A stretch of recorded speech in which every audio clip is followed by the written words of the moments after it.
Ajmer and Beawar's Targeted Jihad. How to Stop Entrapment of Hindu Girls. Written by Rakesh Krishnan Simha. From Ajmer to Beawar, the Love Jihad perpetrators have drawn ideological justification from their medieval religious texts. Extremists view rape and coercion as acts of religious warfare, following a twisted doctrine that dehumanizes non-Muslim women while granting impunity to the offenders. Decades before Pakistani Muslim grooming gangs were preying on underage British children, India suffered the Ajmer horror, in which over 1,000 underage Hindu schoolgirls were raped, photographed, and chain blackmailed by Muslims. 1. The predators belong to the family that runs the Ajmer Sharif Dargah, where millions of ill-informed Hindus go for pilgrimage. And just like in Britain, the Indian media, police, and politicians hushed up the tragedy for fear of being branded Islamophobic. Justice came too little, too late. Children who were raped in 1992 were doing the rounds of the courts in the late 2000s as grandmothers. The wounds of Ajmer were yet to heal when news broke in February 2025 that, yet again, hundreds of underage Hindu girls were raped, blackmailed, and converted to Islam in Beawar, just an hour's drive from Ajmer. And before you say this was just another crime and that Hindus are dragging religion into it, here's a fact. None of the girls raped and blackmailed in Beawar or Ajmer were Muslim. Not a single one. What are the odds? The truth is that Muslim rapists in India deliberately target Hindu girls, believing that raping infidel girls is the duty of a pious Muslim. They draw inspiration from sources such as the Islamic State's Dabak magazine, which declares enslaving the families of the Kufr unbelievers and taking their women as concubines is a firmly established aspect of the Sharia, Islamic law, that if anyone were to deny or mock, he would be denying or mocking the verses of the Quran and the narrations of the Prophet. 2. For fundamentalist Muslims, living amidst non-Muslims in a non-Islamic country is a state of war, and therefore, rape is a legitimate weapon of war. The Islamic State, which follows the most literal interpretation of the Quran, has made the conclusion that because rape was practiced in the time of Muhammad, it is something virtuous, and partaking in it is spiritually beneficial. 3. The scary part is that Muslim gangs in India are not deterred by the country's new laws that include the death penalty for raping children. It is a pointer to the trenchant belief among radicalized Muslims that if Muhammad, the prophet of Islam, married a 6-year-old child and consummated the marriage when she turned 9, then it is perfectly okay for his followers to have sex with children. Beawar 2025 Mass Entrapment. Here's the shocker from Beawar, a sleepy town in western India. In February 2025, the local police busted a gang of illiterate Muslim use Rayhan Muhammad, 20, Sohail Munsuri, 19, Luqman, 20, Arman Patan, 19, Sal Qureshi, 19, and 2 minors who were trapping Hindu girls, raping them, and forcing them to convert to Islam. These rape jihadis were teaching Hindu girls about namaz, roza, and reciting the Kalma, Islamic declaration of faith. Plus, they were pressuring the girls to wear burqas, perform namaz, observe the roza, fast, and brainwash them for conversion to Islam. Munsuri slashed the wrists of one of the girls he had raped when she showed reluctance in reciting the Kalma. 4. The case came to light when a minor girl's family discovered a Chinese mobile phone in her possession, which led to the revelation of her interactions with a group of men. Further investigation uncovered that multiple girls had been targeted, with the accused using social media to initiate contact, gifting them mobile phones, and eventually exploiting them sexually. The men recorded compromising videos and used these to blackmail the girls into continuing the relationships and recruiting others. 5. The investigation took a dramatic turn with the arrest of Hakim Qureshi, a former city councilor. Authorities believe his involvement points to a deeper nexus, with several Muslim individuals collaborating in the exploitation ring. Ajmer, 1992, when custodians became predators. In 1992, one of the most appalling cases of targeted gang rapes was revealed in Ajmer. Around 1,100 Hindu girls were gang raped over several months by a Muslim gang led by Farooq Chishti, the Khadim, caretaker of Ajmer Sharif Dargah, the shrine of the Sufi from Iran, Khwaja Moinuddin Chishti, 1141 to 1230 CE. Before we continue, you need to know a bit about Sufis and Khwaja Moinuddin Chishti. M.A. Khan elaborates in his book Islamic Jihad. The attitude and mindset of the greatest Sufi saints of medieval India were hardly different from those of the Orthodox, who advocated for the use of unconditional force in accordance with the Quran, the Sunnah, and the Sharia for converting the infidels. The famous Sufis of India invariably supported violent jihad to make Islam victorious. India's greatest Sufi saints, Nizamuddin Auliya and Moinuddin Chishti, themselves came to India to participate in holy war against the infidels, which they both did. 6. Khwaja Moinuddin Chishti, probably the second greatest Sufi saint of India after Nizamuddin Auliya, demonstrated a deep-seated hatred toward the Hindu religion and its practices. On his arrival near the Anasagar Lake at Ajmer, he saw many idol temples and promised to raze them to the ground with the help of Allah and his prophet. After settling down there, Khwaja's followers used to bring every day a cow, sacred to Hindus, near a famous temple, where the king and Hindus prayed, slaughtered it, and cooked kebab from its meat, clearly to show his contempt toward Hinduism. Chishti also came to India with his disciples to fight jihad against the infidels and participated in the treacherous holy war of Sultan Muhammad Ghori, in which the kind and chivalrous Hindu king Prithviraj Chauhan was defeated in Ajmer, 1192 C. In his jihadi zeal, Chishti ascribed the credit for the victory to himself, saying, "We have seized Prithviraj, alive and handed him over to the army of Islam." This is the Sufi saint revered by millions of ignorant Hindus. The apple doesn't fall far from the tree. Moinuddin Chishti's direct descendants Farooq Chishti, Nafiz Chishti, and Anwar Chishti, plus dozens of their Muslim associates, entrapped, raped, and chain blackmailed Hindu girls aged 12 to 20 years.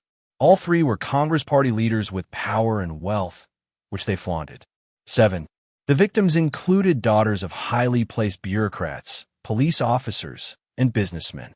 They were girls from schools and colleges across Ajmer, and 6 of them committed suicide. Many victims moved out of Ajmer to avoid public scrutiny. Survivors were threatened by the accused, and most of them refused to become witnesses. Although the police and administration were aware of the gang rape of Hindu girls for more than a year, they did not take any action against the criminals due to political pressure. The incident was never reported by the mainstream media. The incident was first reported by D.N. Chaudhary, a journalist working with a local newspaper. Only when the incident was reported with photographs and people in Ajmer hit the roads did the police register a case. Chaudhary was later murdered under mysterious circumstances. Only 30 victims were identified in the investigations. Out of these, only about a dozen filed cases. 10 of them later backed out, leaving only 2 victims who pursued the case. In 1998, a sessions court in Ajmer punished 8 men with life imprisonment, but later, the state high court acquitted 4 of them. In 2003, the Supreme Court decreased the terms of 4 others, Moijullah alias Puttan, Ishrath Ali, Anwar Chishti, and Sham Shuddin, to 10 years and issued the following statement. We are of the view that the ends of justice will be met if the sentence is reduced to 10 years rigorous imprisonment. 9. What a travesty of justice. Only 10 years for destroying the lives of 1,100 Hindu girls and their families. One of the victims got so upset with the delay in justice that she shouted at the judge, "I am now a grandmother. Leave me alone." 10. Absconder Suhail Chishti hid for 26 years before he surrendered. Absconder Salim Chishti was arrested in 2012. Another key accused, Alamas Maharaj, is still absconding and is believed to be in the United States. 11. Big question. How are these illiterate and frankly hideous-looking jihadis able to waylay and entrap young Hindu girls from good middle-class families? That too in a society where if a normal person merely stares at a woman, he is called a pervert. The modus operandi of these rapists must be studied and exposed on social media by the police. The reason this sort of love jihad happens repeatedly is that Muslim families have a minimum of 6 children. Even if 2 of them land in prison, they don't mind because it is for the sake of Allah and Islam. They still have 4 children at home. Plus, they know their boys will be out in 10 to 12 years for rape and 15 years for murder because, according to India's legal system, every sinner deserves a second chance. 12. On the other hand, for the Hindu victims, it's game over. The young girl may never be able to get a husband. So, the Muslims inflict a double demographic blow against Hindus. If they succeed in religious conversion, the girl is available to clone many Muslim children. If they can rape her, but she eventually escapes, she may anyway not be able to have Hindu children. Multiply this effect over several generations, and by 2080 or so, the numerical gap between Hindus and Muslims will invariably favor Muslims. How to protect your girls. In the backdrop of the vulnerability of young and impressionable non-Muslim girls, here are some ways to protect your children. Don't be afraid of being labeled paranoid. It is better than a lifetime of regret after losing your beloved innocent child to Islam. Even Christian churches are finally agreeing with the Hindu view that Love Jihad is a menace. They are taking steps to make the Christian community, especially school children, aware of jihadi entrapment. This includes holding special shows of the film Kerala Files for parishioners. 13. So here goes. Know the friends your child moves around with. Don't assume your child tells you about everyone. Just because they don't tell you does not mean some jihadi is not influencing your children, especially your daughters. Stop being a secular fool. The jihadi predator is not secular. If your daughter has Muslim male friends, it only increases the odds of her being the next victim and also ending up as a statistic. If they mingle with Muslim friends of the same sex, make sure your kids understand the basics of their religion first and the activities of fundamentalists within Islam. Caution them well. Make sure your children know the modus operandi of conversion. This way, if your child's Muslim friends lure them into a meeting with an Islamic mullah at a mosque, dargah, or seminary, your child knows what's coming. They will know their parents were right. Keep your radar on. Conversion does not need to happen in a religious place. It can happen in coffee shops, clubs, apartment lobbies, Facebook, and Discord, places where you think your child is safe. Some can even come home smiling and shake hands with you. Muhammad Ali Jinnah started an illicit relationship with his Parsi friend Dinshaw Petit's 16-year-old daughter. Petit got a restraining order against Jinnah, but he kept in touch with her secretly, and when she turned 18, she eloped with him and converted to Islam. See, even the most educated among them are potential predators. 14. So, how will you know your child has become a target of jihad? Vigilance, supervision, ample discussion at home, plus parental filters on the internet connection are critical. 15. Signs to look out for. The nature of their company and activities, change in dress sense, becoming less modern, sudden lack of interest in cosmetics and jewelry, attitude shift, and growing intolerance to people of your own faith. More signs. Moving away from Western music and music in general, unwillingness to participate or join in temple visits or any religious occasions at home. Another sign, a sudden spurt in questioning traditions and rituals that are part of your family activities. Watch out for this.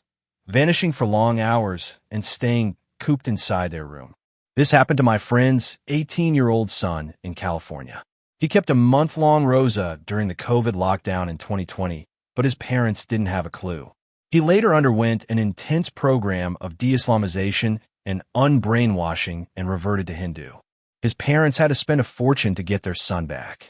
These measures may seem excessive, but consider the consequences if they adopt extremist views, show disdain for you, your beliefs, or your country, and become involved with radical influences. In today's climate, constant vigilance is essential. Conclusion. Ajmer and Beawar came to national attention due to the sheer number of girls entrapped. Many such cases do not come to light because the numbers are small or the victims decide not to press charges. In 2024, a court in Uttar Pradesh sentenced a Muslim man to life imprisonment for repeatedly raping a Hindu girl and called Love Jihad, an act where Muslim men systematically target Hindu women for conversion to Islam through fraudulent marriages under the guise of love. The court defined Love Jihad as a deliberate attempt by some anarchist elements to establish dominance over India by waging what it termed a demographic war. 16. In his 42-page order, Additional District and Sessions Judge Ravi Kumar Devakar elaborated that illegal conversions through Love Jihad are being carried out on a large scale by brainwashing women and underage girls belonging to the weaker sections of society. The judge was forced to speak out because the political establishment, media, historians, and intellectuals have not only failed us, but systematically whitewashed and hidden our past from us to suit their agenda. It is time for public discussions on such critical issues to happen without inhibition. As the social media account Hindus Persecuted wrote, the point is not to open past wounds or create a divide. It is for people to know their history, their persecutions, and be aware of the dangers still lurking around.